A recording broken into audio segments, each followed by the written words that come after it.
So, good afternoon, it's Monday the 16th of November. Welcome to Joe and Mike's award-winning virtual tours of Edinburgh. We're down back here in the area of Stockbridge. We're doing it recorded, so if you're watching this and catch up, it is live, but it's a live recording. So we're down here in Stockbridge. We're going to take a little walk through this lovely area. We've had so many requests from people who've been to Edinburgh before to visit this area, and it's the area that I particularly love, and it's the area that Mike lives in as well.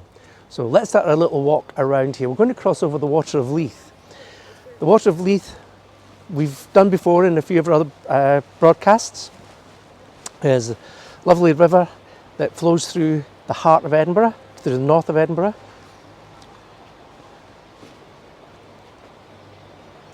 We mentioned before that the Water of Leith used to be a powerhouse.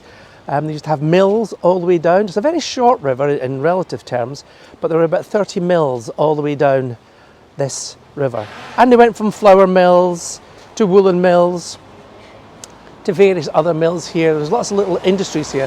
But now Stockbridge has become more of a bohemian place to stay. By bohemian, I mean it's got a real good mixture of different types of people, of artists, musicians, artisan, mixing with the lawyers and professional classes. It's a real mixture of different people living in here. And there is a real good buzz around this part of the town. It's got a real village feel to the whole place. If I was to make it a comparison, if I was to compare it to New York, I would say it's somewhat close to what Greenwich Village would be, or maybe even comparing it to London, to Chelsea, King's Road. So it does have that bohemian style about it. But it does have a great history as well. We're going to take through some of the stories of Stockbridge itself. The first area we're going to go into, which I particularly love, are the Stockbridge Colonies. Now, the Stockbridge Colonies were established in the middle of the 1800s, and they've got a bit of a political history behind them as well. The colonies were actually houses for the workers. In the middle of the 1800s, some of the stonemasons and carpenters, they were working 10 hours to 11 hours a day building the grand houses up in the new town of Edinburgh. They went on strike because they wanted better conditions. The better conditions meant they wanted shorter hours. That's all they really wanted, was shorter hours. However, the owners, or the landowners, didn't appreciate that, and they actually locked them out from their work. So they decided to get together and they formed the Edinburgh Cooperative. And the Edinburgh Cooperative started to pull together all the experiences and all of the expertise of the stonemasons, the builders, the plumbers, etc. And they thought, well, the poor people in Edinburgh were living in such dire conditions. The slums in Edinburgh were absolutely ridiculous. Indeed, some of them were actually collapsing, killing people. So a group of people got together, decided to say, we're going to start building houses for the workers. And other reformers picked them up and started to run with them. Now, one of the first people who established this was a name called Mr. Rintoul, and they've named some of the streets after the people who were involved in this.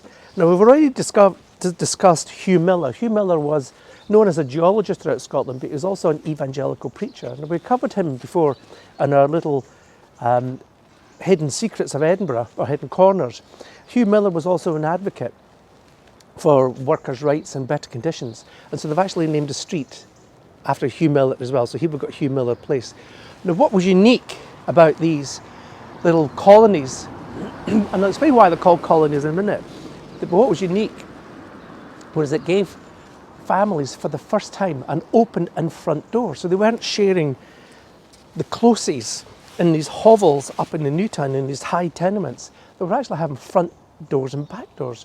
They had garden space.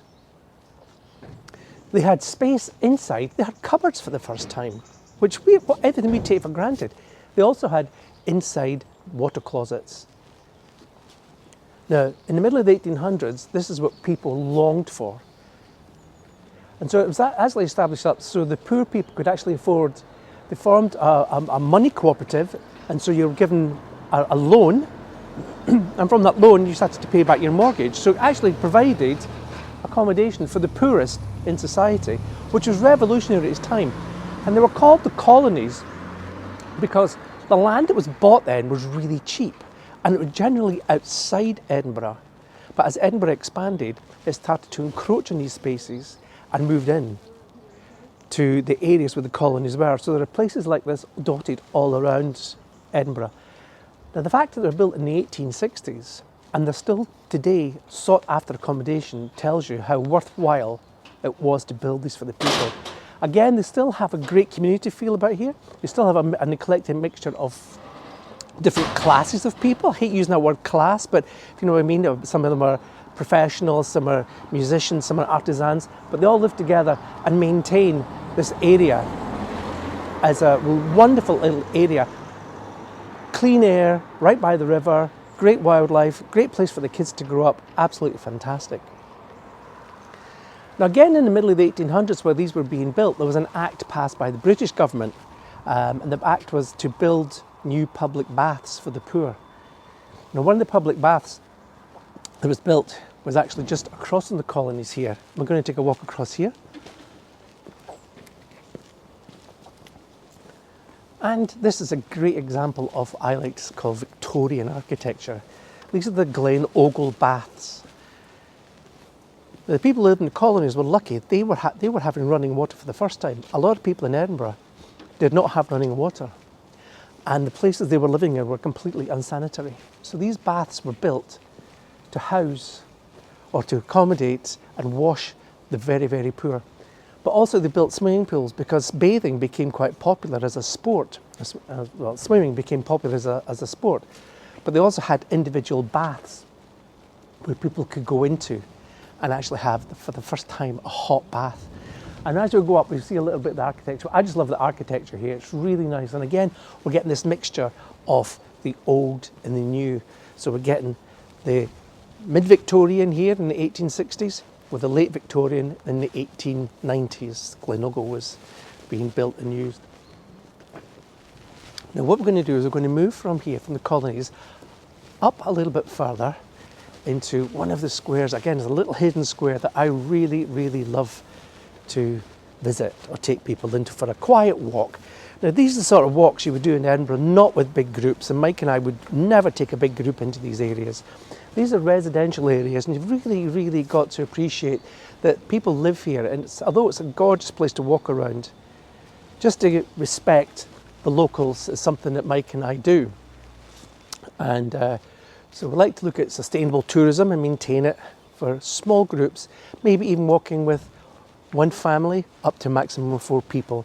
So bear that in mind. If you're going to come in tours with Mike and I, we would recommend you do these walks with us, but in small groups. You would never ever take a coach tour down to these places here.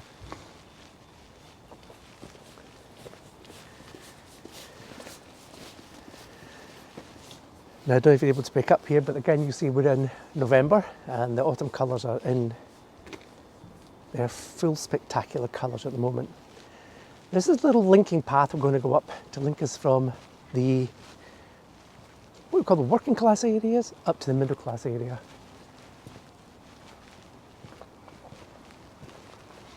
Edinburgh's got so many of these little secret linkways. Now, if you lived in the colonies, and we'll get a good view when we come up the hill, if you lived in the colonies, there were certain rules and regulations that you had to live by. The Victorians loved rules. They loved regulations. And there were certain things where you weren't allowed to put out your washing on a Sunday. And you weren't allowed to brew or drink alcohol in the colonies as well. You had to be in by a certain time, so there was no raucous behaviour. I can't vouch for that nowadays because I have been to a couple of parties down here in the colonies and there has been some raucous behaviour.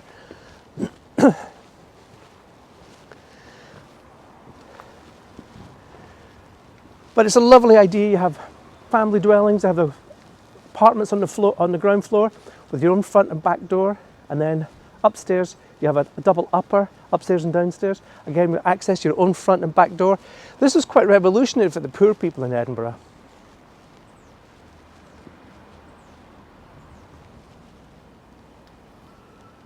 And there's Mike giving you a good view. Now I'm going to take you a walk up into Sax Koberg Place, which is a quiet little square, and it's, I'll call it late Georgian architecture. So we're moving from the Victorian to the late Georgian.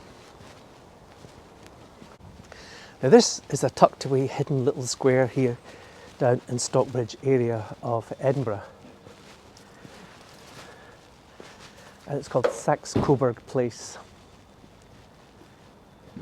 Now who are the Sax Kobergs? Well, Sax Kobergs were an aristocratic German family. Queen Victoria's mother was from the Sax Koberg family, and Queen Victoria herself, when she married Albert was from the Sax Kobergs. So Albert was Victoria's first cousin. That could probably explain why there were so many problems genetically with that family, which still persists today. So it was called after the Sax Kobergs. So we often refer to, or you would refer to, Victoria as being the last Hanoverian monarch, but she married Albert being of the Sax Kobergs, and we've covered Albert and Victoria before. However, when the First World War broke out, you can just get a good picture of the chimney for the Glenoglobal Baths here. So it is a swim centre, it's a gymnasium now. I'm so pleased that they maintain these Victorian structures. I think they add a lot to Edinburgh. And great memories as well. I used to swim in these baths myself. So here we're back we've covered the Georgian New Town before, but the Georgian New Town was developing and going further north in Edinburgh. So this is where it comes down, right down almost to the edge of the Water of Leith. And it's done in the Georgian style. The buildings were erected from the 1820s to the 1830s. So just crossing over from the Georges to William IV. William IV died, then Victoria became the Queen at the age of 18.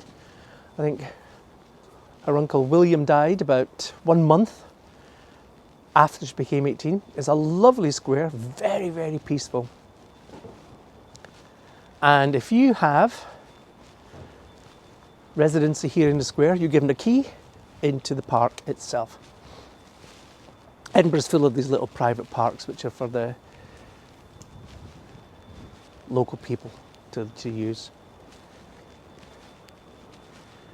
Again, we can see the classic Georgian style here. This is late Georgian.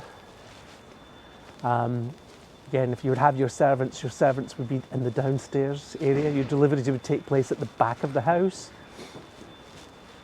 And also, you can see the wide doors, which are classic, and also the little lights above the windows. These are all classic Georgian. These are actually flat fronted because as it moved on, the Georgians like to bring in more light. Normally we have the bow windows, but here it's all flat fronted, but classic late Georgian. We go back to the Sax Kobergs. They kept the name, Victoria and Albert kept the name, and it was held up right until Edward VIII, right up until 1917.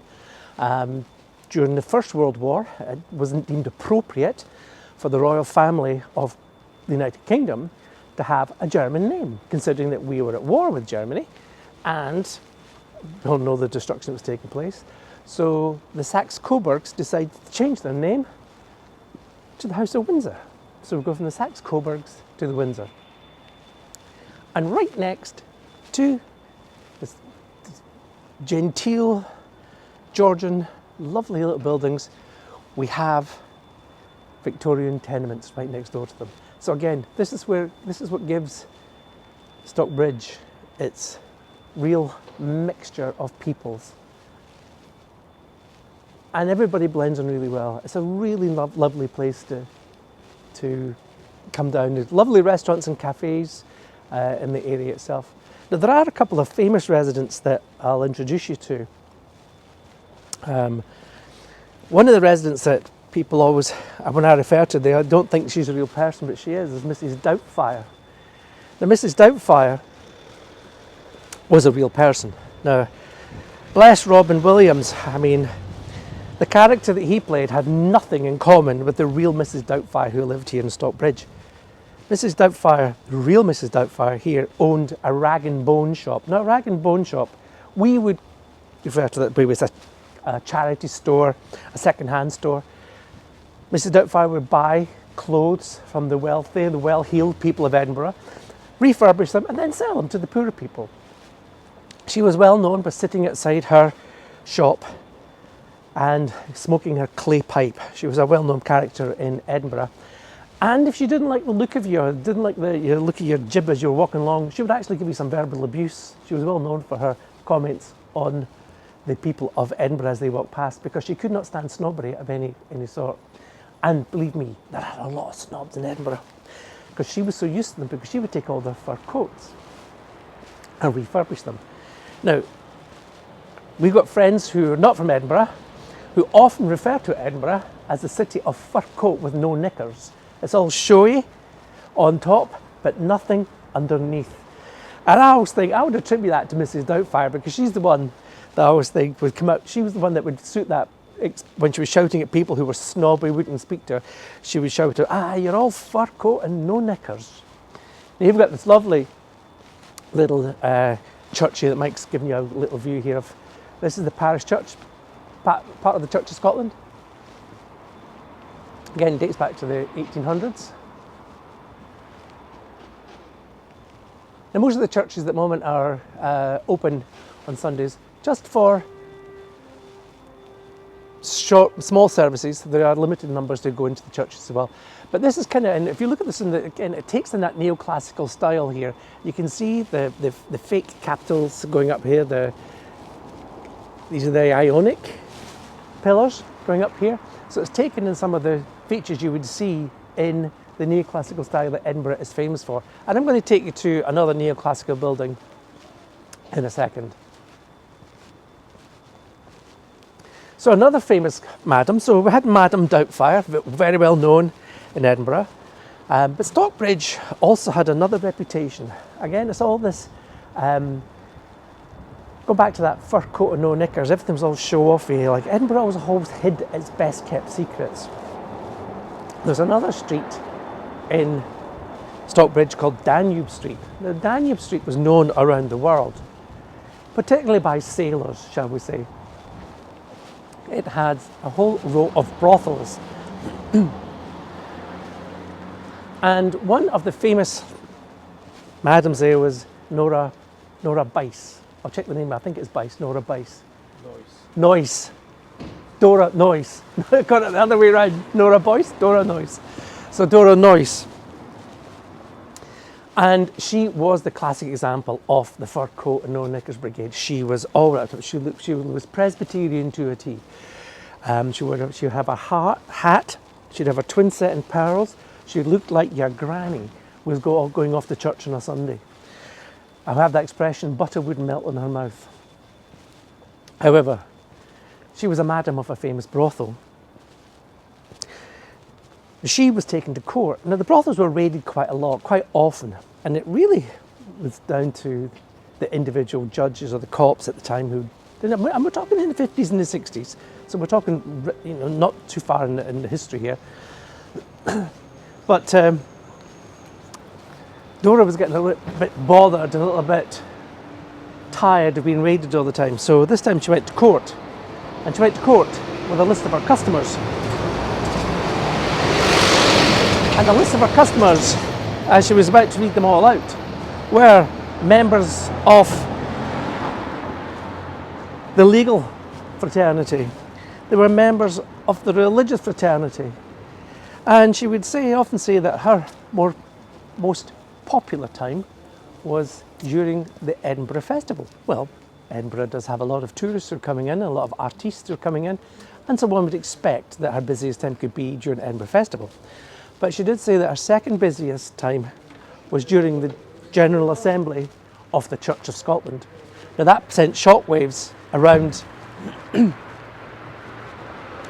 around a lot of the establishment in Edinburgh. There we've got one of our famous British pillar boxes. That's pillar box red. This is our post boxes. These are not garbage cans. Do not put your garbage or your trash into these. These are our post bins. I have had people who actually was looking for a trash can and put the trash into one of our post boxes. So just be careful when you're here. Mind you, I did actually see someone make the same mistake. Some British tourists in the US tried to put the garbage into the mailbox as well. Just some cultural differences between our countries. Now I'm going to take you on next to one of the famous schools here in Edinburgh. This is going to be the Edinburgh Academy. The Edinburgh Academy was established in 1824. Now, one of the founders was a chap called Lord Coburn. We've mentioned Coburn before. If you remember the story of Burke and Hare, the grave robbers, or the body stealers, or the murderers, however we want to refer to them, then Coburn actually defended the wife of Mr. Burke and managed to get her off. So he was well known in Edinburgh, and he was well known for other reasons. In fact, the Conservation Society of Edinburgh is called the Coburn Society because he realised that we lived in a gorgeous city and he didn't want any of these beautiful buildings pulled down. So over to the left, nice in the sunshine here, you see the Neoclassical Style, built by William Byrne, the architect. Now, we've mentioned the Neoclassical Style before. These are the Doric columns with a triangular pediment, classic style, established in 1824. And it's generally considered in Edinburgh that when you do see the Neoclassical style of architecture, it generally refers to places of education. At the same time, the architects were also doubling up and they were doing Gothic, Neo-Gothic style as well. And the Neo-Gothic style was generally, and I say generally, was seen for places of worship. So you see a lot of the churches built in the Victorian period as Neo-Gothic. But this is the Neoclassical, typical of its style.